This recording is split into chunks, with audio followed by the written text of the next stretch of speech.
Hey guys, welcome to Convolution. My name is Khan, and right now I'm super excited to be sharing with you guys my thoughts, ideas, theories, and possible predictions for the future of RWBY regarding the tale of the two brothers. That beautiful story, that beautiful silhouette against the stone, bro. Those beautiful shadow puppetry that was used to describe the story, the tale of the two brothers, that introduced so much beautiful, wonderful lore to us in RWBY Volume 4, Chapter 8. Which, by the way, if you guys haven't checked out my most recent RWBY reactions, I'll leave their links in the description below, as well as up here, so you guys can go ahead and check those out before joining back with me for this discussion video. But I really wanted to take a little bit of time before getting this video out to not only just rewatch the Volume 4, Chapter 8, but also to just formulate my thoughts and ideas, because I know you guys are obviously on Volume 7, and I really hope you guys are enjoying that. But I really want to take a little bit of time to formulate my ideas, because if you guys don't know, or joining me with me for the first time, I'm currently on Volume 4, Chapter 9. We'll be reacting to Chapter 10 tomorrow. But at this moment, I'm just trying to figure out what the tale of the two brothers actually means for the rest of RWBY. Which, by the way, if you guys are joining me for the first time, what are you waiting for? Click that subscription button, hit that like button, share the video with any other fans of RWBY out there. Come over to my Discord, share your RWBY memes so I can react to them later. Hit me up on Instagram, Twitter, the social media of your preference. And I can't wait to get back with you guys. But now, getting back to the tale of the two brothers, by the way, I cannot believe how much information they just threw at us within this small, I believe 5-minute segment of a campfire lit storytelling session, you know what I'm saying? And Uncle Qrow with the massive lore drop, bro, that was freaking insane, I gotta say. Now, before I get into my speculations about the tale of the two brothers, let's go ahead and briefly go over what Uncle Qrow actually told us. At the beginning of the storytelling session, we obviously see that Uncle Qrow has already revealed all the information that we already know, that Pyro was informed about regarding the information about the four maidens. Now, this came as quite a surprise to me, because I actually thought we were going to see the reactions to the four maidens, but I guess it makes some manner of sense that to leave that information out, as it's already been revealed, and we just see their post-storytelling session reaction. Now, Qrow is quite particular about how he starts the story, in the language that he uses, because he states specifically that not a lot of people are religious as they once were. Not a lot of people believe in gods anymore. And when I heard that, I was like, mind blown, here we go, let's go, bro, I'm ready for this shit, So we know automatically, before anything else, that there is the concept of a polytheistic religion. Polytheism is the way that RWBY is choosing to take their story. And the two gods that Qrow is speaking of, that Ozpin obviously believes in, one is a god of creation and the other is a god of destruction. And once again, I must focus on the phrasing, is that they're called two brothers. And just from the concept of hearing two brothers, if I look back in other polytheistic myths and legends and religions, Hinduism myths and legends, Hinduism religion, Nordic myths and legends, Greek myths and legends, Egyptian myths and legends, now it's quite possible that there's only two brothers and there's only two gods out there, right? However, I don't think that's simply the case. I feel like for some reason, the way he used the phrasing of two brothers, I feel like there has to be other gods or goddesses in this universe out there, simply because of the phrasing that there are two brothers, this concept of family ties within deities. It leads me to speculate that what if there is possibly a father or a mother or a sister or several sisters? Who knows? I mean, many religions and concepts and myths have introduced concepts of goddesses, more so goddesses than gods, female deities being the symbol of fertility and growth and origin, basically origin in particular. So why is it not possible in my mind that if there are two brothers, there are plenty of other gods out there? However, going back to the story of these two specific gods, it seems that the world that they chose to inhabit was originally a barren world, not consisting of any life or any manner of creation or destruction whatsoever. And that leads me to believe that these deities might in fact be some manner of higher forms of life that came in order to manifest their influence on their world somehow by using their powers. So the god of creation began life and started formulating all manners of plant life and animal life. But what makes it interesting is usually in the stories that involve some manner of polytheism, you see some gods being jealous of other gods, and that's how war sort of starting. And that's kind of the story of a lot of creation stories, as we get started from a conflict between two higher powers, two beings of higher power. So the god of destruction ultimately came and started destroying a lot of the god of creation's creations, basically. And that ultimately led to a certain type of balance. However, the god of destruction was not satisfied with that and ultimately led to the creation of Grimm, because he wanted to create something that was literally a spawn of himself, literally an embodiment of his destructive capability. And the god of creation said that this had to stop. But what surprises me that the god of creation didn't create something to antagonize that Grimm, because you would think that if the Grimm are manifestations of the god of destruction himself, he would create something almost similar to like an equivalent to that, perhaps some sort of angelic type of light specific creations. But no, he didn't do that. He let the god of destruction keep the creatures of Grimm, his creation, but created a sort of pact with his brother in order to create one final being that had not only the power of creation and destruction, but also knowledge and choice as well. And so humanity is formed. And if we go back in volume 1, where it says man was created from dust, and I remember in that story it always used this concept of the white background and black silhouettes, this continuous color scheme of white and dark, light and shadow, creation and destruction. I love how these concepts continue to play with one another, So in many ways, the creation of humanity was actually the sort of the olive branch, sort of the pact that the god of destruction and creation made in order to sort of symbolize their balance and their harmony.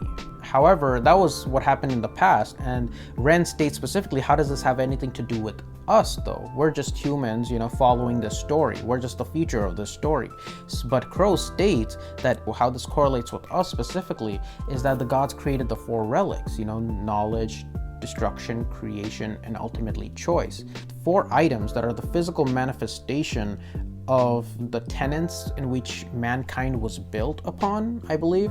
So they're literal holy objects that were left behind by the gods in order for humanity to, I guess, find their way in life, or be symbols of why humanity exists. And of course, in other stories and books and myths and legends, we've heard tales of, legendary items and weapons, left behind by the gods and stuff. So it leads me to believe that whatever these items are, they're incredibly powerful, and they hold in them incredible amount of, knowledge and power, whatever it is, So what it tells me is that whoever holds these items basically holds the power of the world, the power of the gods in their hands. And in the previous World of Remnant video that I reacted to, the World of Remnant, the Great War video, it talked about the King of Vale and how he used specific items. It really specified on the specific items that he used. Like he used, I believe, a sword, and they talked about his crown and the scepter and stuff. And we know, Ozpin has a specific cane. I'm not saying that's possibly a relic. I'm just thinking that the King of Vale, which I think might possibly be Ozpin, because of the color scheme, the continuous color scheme of green, and the fact that we know he can live multiple lives. What if one of his lives was the King of Vale? Or what if that was the origin of Ozpin to begin with, And it showed that that king used several items to ultimately bring an end to the war, and what items could herald that much power and bring that much devastation in order to quell an incredible war such as the Great War between 4 kingdoms. And I'm thinking that at least one of those items, if not all of them, could possibly be the relics that the gods created in order to help humanity move forward. It's an incredible, crazy concept, and I might be totally wrong about this, of course. However, we get to the end of the story where it says that Salem is ultimately after these weapons, after these items, of course, because whoever wields the power of the gods can ultimately shape the world in their image, can ultimately shape the world how they see fit, and destroy anybody who gets in their way. Now, let me tell you that what I really like about what this lore symbolizes, or what it implies, is this grander epic tale of Ruby, that there's a final goal in mind. I can sort of see the goal, even though it's not really visible yet. There's still questions, there are hundreds of questions that have yet to be answered. For example, what happens, what does Salem ultimately want the items for besides, world domination? Is it simply that? Does she want to rule the world? Is that her ultimate goal? Or is it something more than that? I guess Ozpin and the other headmasters rulers of the other kingdoms acquired all 4 relics, and then they separated them to the 4 kingdoms. They literally built the huntsmen and huntresses academies around the freaking relics so that they would always be protected by the strongest soldiers, the strongest warriors of the land. And it's quite ingenious if you think about it. And I guess they're always continuously guarded by their most strongest warriors, the headmasters in particular, and the school professors, of course. However, one thing that's still kind of left in the dark is the connection of the 4 maidens, because this concept, the number of 4, is so, continuously used in RWBY. The 4 relics, 4 kingdoms, 4 maidens. So what is the significance of maidens to the rest of the story? Are they the prophets of the 2 gods, or are they like physical manifestations of the relics themselves, or are they the only ones who can utilize the relics properly? I don't know, because like there's rules to the maidens, there has to be rules to these relics, and why they're being housed in these kingdoms outside just simple protection. I feel like there's much more questions out there. Now, getting into some of my theories and ideas and hypothesis of where this is going to take RWBY, I really want to quickly state that there was an interesting transition in RWBY Volume 4, Chapter 8, where we moved from, Qrow talking about what happens if Salem ultimately gets the relics, and then it shifted from him to showing the moon in the sky. And that led me to believe, what if it was one of the relics, possibly the relic of destruction that ultimately destroyed the moon? What if the relics are that capable? What if like it was the relic of creation? I keep forcing myself to say weapons, but no, the relics. What if it was a relic of creation that ultimately created the moon, and then it was a relic of destruction that ended up destroying the moon? You know what I mean? Like it's a crazy concept. I'm just thinking that because of the way it transitioned, it's just an interesting thought. And one thing that hit me after reading a lot of you guys' comments was that if Ozpin has lived so many lives, since he and Salem seem to have quite a history, we actually don't know how long Salem has been on this planet. What if she was the queen of one of the 4 kingdoms during the Great War?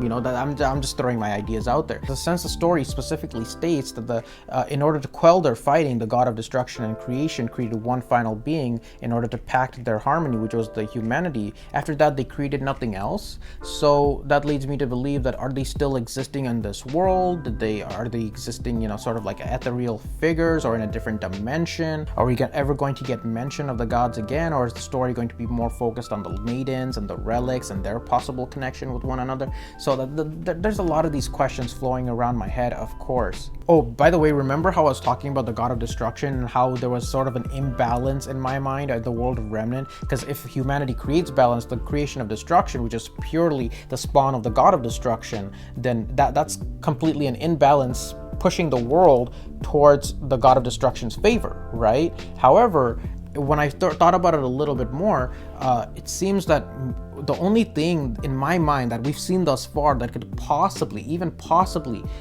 be sort of tip the scale in the favor of light and bring that balance again is what we saw at the end of Volume 3, Chapter 12.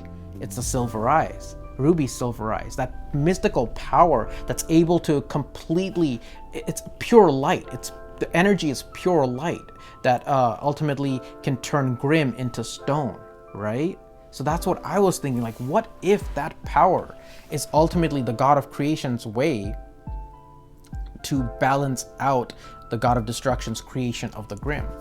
You know what I'm saying? That's the only thing I can think of. Of course, I might be totally off. I'm probably just talking gibberish at this point, but bear with me. But yeah, that's the only thing I could think of after like watching several of the previous chapters over and over again, So it's just an interesting idea, man. Like, I just love the story of the 2 brothers so much. And what if possibly later on we get more concepts of the 2 brothers and even possibly other deities in this world of Remnant as well? I want to see, we still don't know what the freaking happened to the moon. Does that have anything to do with this story? What's the story of Salem? What's the story of Ozpin? What are their connections? And although Salem looks like a human, how is she able to create Grimm, as we saw in the beginning of Volume 4, How is she able to live amongst Grimm? How did she acquire this power? Is she human, or is she some sort of Grimm human hybrid in order to further balance out, you know, this world. I don't know what I'm saying, you know. It's just those kind of concepts that are going over and over in my head. So it's just, I don't know, man. It's fun to theorize and speculate about this stuff. I'm really excited for RWBY going forward, man. And we're almost at the end of Volume 4. At least, you know, us watching Volume 4 with me right now, you know, we're almost at the end. So I'm excited. So I'm going to be reacting to Chapter 9 tomorrow. Hope you guys enjoyed this little discussion session with me. I know my ideas are still out there. And there's still a lot that I really want to talk to you guys about, but I can't think of it right now. So I have to nest on this a little bit more, and I'll come back with you guys in a separate discussion video. So hope you guys enjoyed that. Hope you guys are having a wonderful day and enjoying RWBY Volume 7, of course. And I will get there eventually one day, I promise you. But in the meantime, I'm just having a blast, you know, theorizing, speculating, and sharing my reactions with you guys. So of course, share your wonderful RWBY memes. I'm having a blast reacting to those memes as well. With that all being said, I'll see you guys later in my next RWBY video, which is the RWBY Volume 4 Chapter 9 reaction. Until then, have a wonderful day or a wonderful night wherever you guys are. Bye. Thank you guys so much for watching, and if you enjoyed this video and would like to see more like it, please subscribe, hit that like button, and feel free to share the video. And I'll see you guys next time.